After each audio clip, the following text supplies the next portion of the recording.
Eu vou te dar algumas dicas aqui de como fingir que você fala bem inglês. Tem uma frase do Shakespeare que fala o seguinte: fake it till you make it. Ou seja, você vai fingindo, como se tivesse aquela habilidade.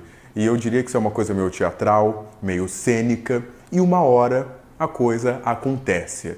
E é mais ou menos disso que eu quero dizer aqui. E principalmente o que eu sempre falo, oratória, confiança naquilo que você fala. Portanto, vamos pegar uma frase. A frase é o seguinte, está tudo escrito aqui. Todas as frases, os fragmentos vão estar escrito aqui no post ou no YouTube aqui embaixo.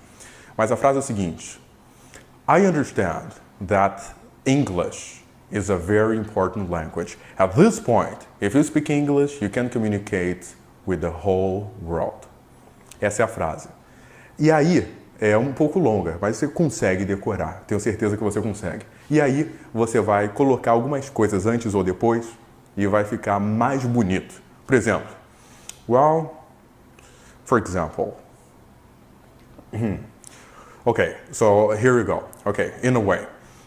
Essa forma, antes de você começar a falar, existem esses fragmentos que antes de você falar, é comum o americano colocar Okay, so I understand that English at this point is a very important language. If you speak English, you can communicate with the whole world. You know. Então, uma outra forma, você fala assim, English is very important. Coloque essas formas antes e depois. Eu tenho um outro vídeo chamado 10 frases essenciais para falar inglês, que eu vou colocar aí embaixo na descrição. E se você juntar uma coisa com a outra, com as frases que eu falo lá também, pode ficar interessante. Por exemplo, for example, one question. Where do you live? Entende? Coloca, for example, one question. Where do you live? E você pode pegar, essa frase é simples. Sim, é muito simples. Mas se você colocar a entonação certa, se você juntar as coisas certas, e tem esses fragmentos que é one question. Okay, one moment. For example, English is a very important language.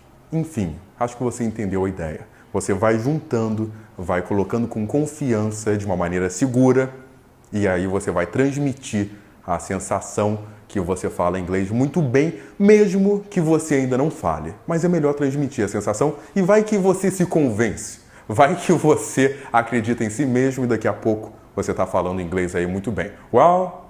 So, if you like this video, don't forget to hit a thumbs up. Entende? Use essas formas aí que você vai bem. Bem, muito obrigado por assistir. Meu nome é Paulo Nidek e até a próxima.